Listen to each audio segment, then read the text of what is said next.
Welcome, everyone. This is Recovery Dharma. My name is Julia. I'm one of the facilitators of this beautiful, beautiful Sangha. I'd like to set the intention with our practice, for our practice today, with a sentiment of metta. Metta means loving kindness.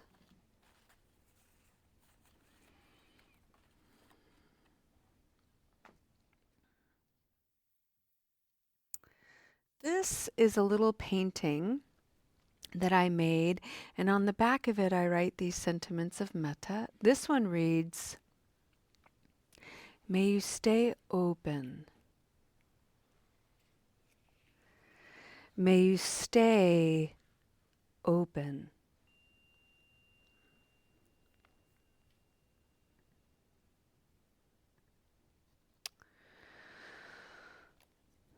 In the Buddhist tradition, that word and that concept, to be open,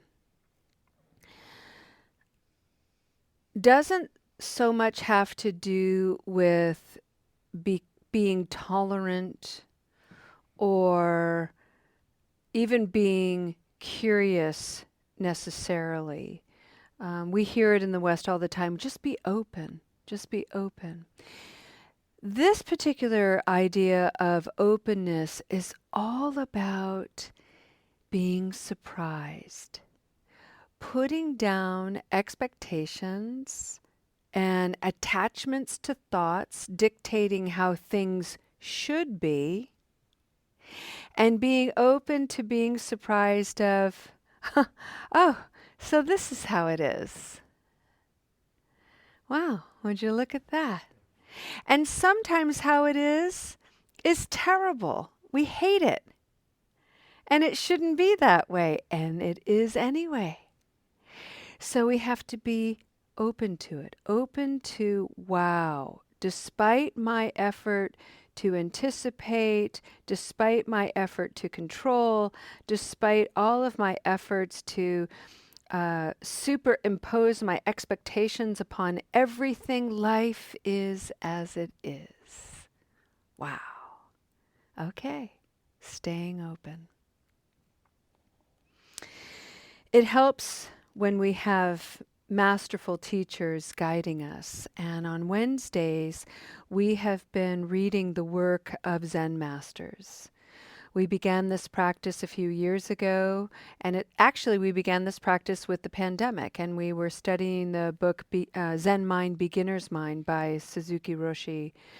And then we moved on to Standing at the Edge by Roshi Joan Halifax, and it took us 2.5 years to study that book. We are starting a new book. We started it a few weeks ago, and this book is called Go Slowly, Breathe, and Smile. Go slowly, breathe, and smile. These are the teachings of Thich Nhat Hanh, and it is coupled with artwork by Rashani Ray. And so we have spent the last 3 Wednesdays reading one of the sayings from Thich Nhat Hanh, reading his explanation of it, and having a wee peek at the imagery. So we're going to do that today. And the image for today is this beautiful lotus flower. And it's beautiful because for the month of February in the Spokane Sangha, we have been exploring the Lotus Sutra. So here's a beautiful lotus flower. And the teaching from Thich Nhat Hanh is no mud, no lotus. No mud, no lotus. That's the teaching.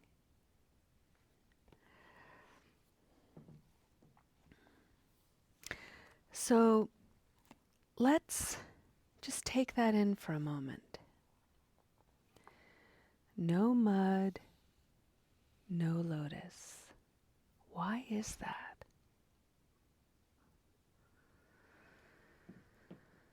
For anybody who doesn't know about lotus flowers or the flowers that bloom on ponds and upon lily pads.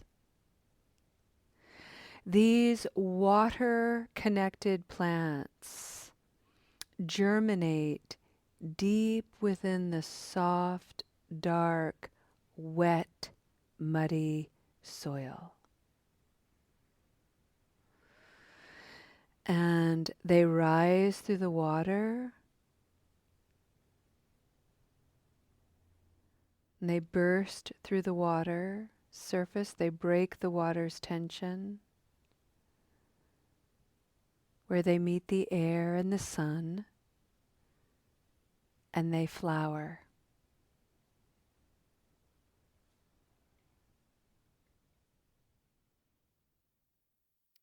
From darkness into light, from wetness into something dry. The lotus flower is an embodiment of consciousness that moves between pairs of opposites.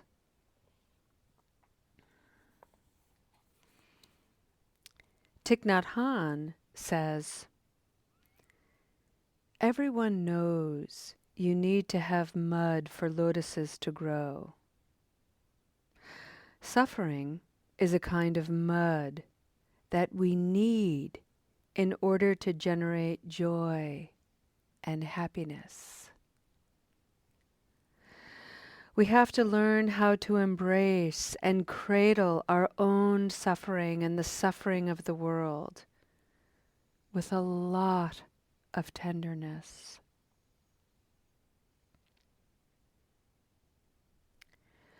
We have to learn how to embrace and cradle our own suffering and the suffering of the world with a lot of tenderness."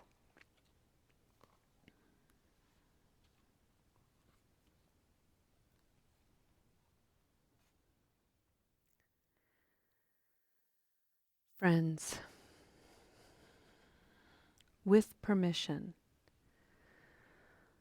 I'd like to share with you the meaning of the willow basket that is the centerpiece representing Earth of the altar for today's practice. It is dedicated to a young man who attended a couple of our Recovery Dharma meetings a while ago. His name was Saul, and he was in his 20s, and he suffered with mental illness, undertreated mental illness, and a terrible methamphetamine addiction. He had been in and out of treatment a number of times, and he'd been here and practiced with us maybe 3 times.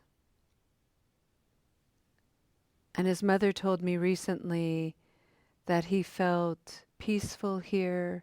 He felt like this could be a place where he could practice.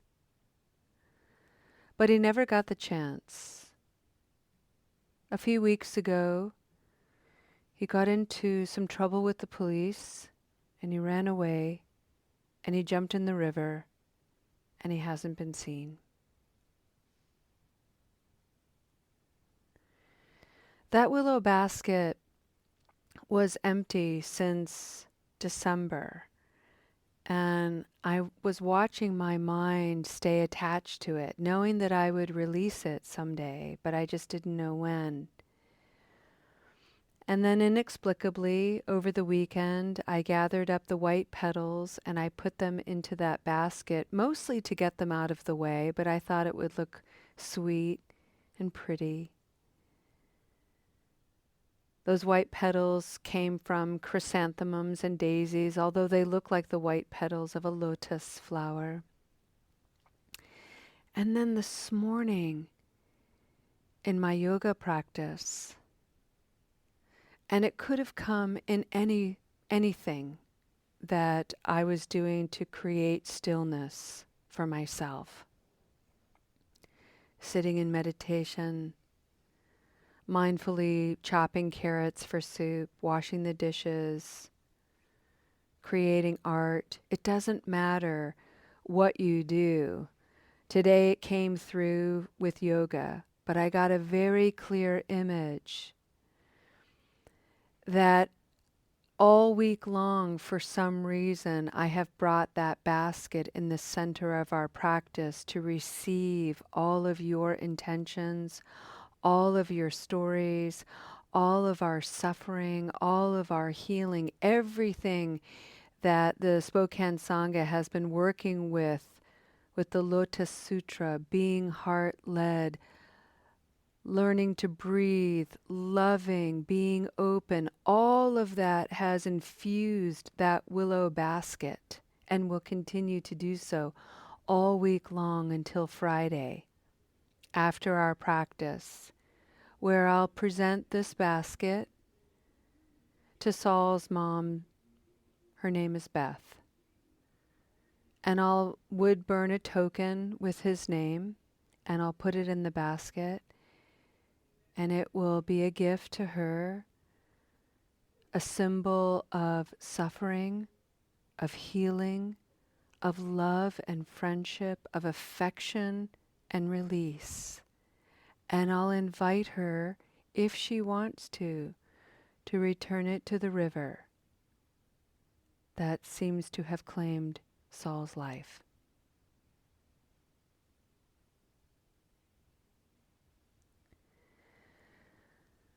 The beauty of this basket is beautiful because it is whole. It holds so much sorrow and grief, and it also holds so much freedom and space.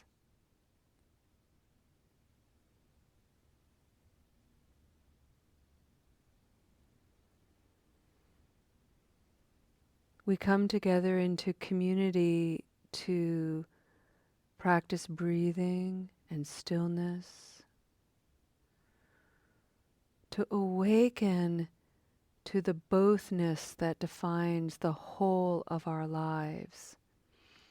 And in that practice, we find these illuminating moments that are profoundly transformative and deeply healing.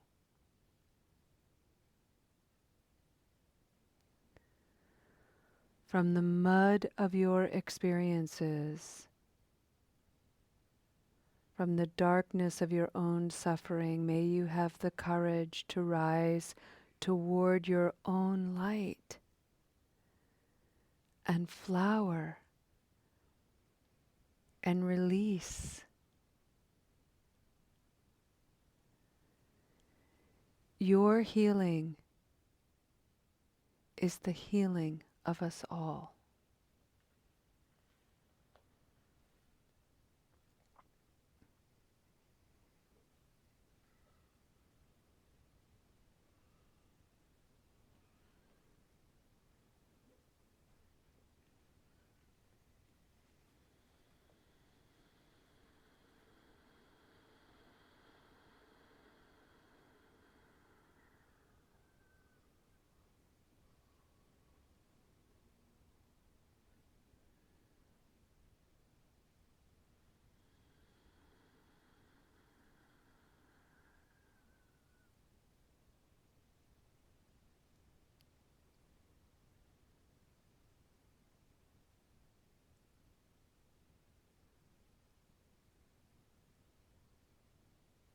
Breathing in, no mud.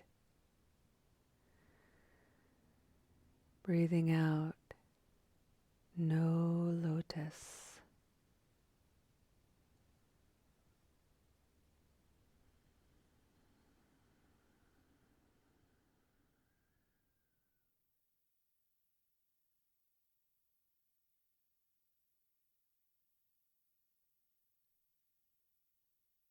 And friends, if you would like to put any intention into this basket, do not hesitate to say so. Buster is in there.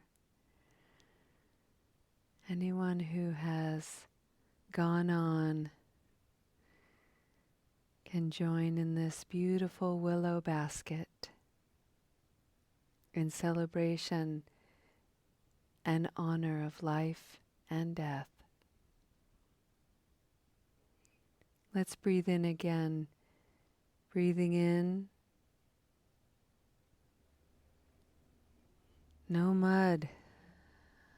Breathing out, no lotus.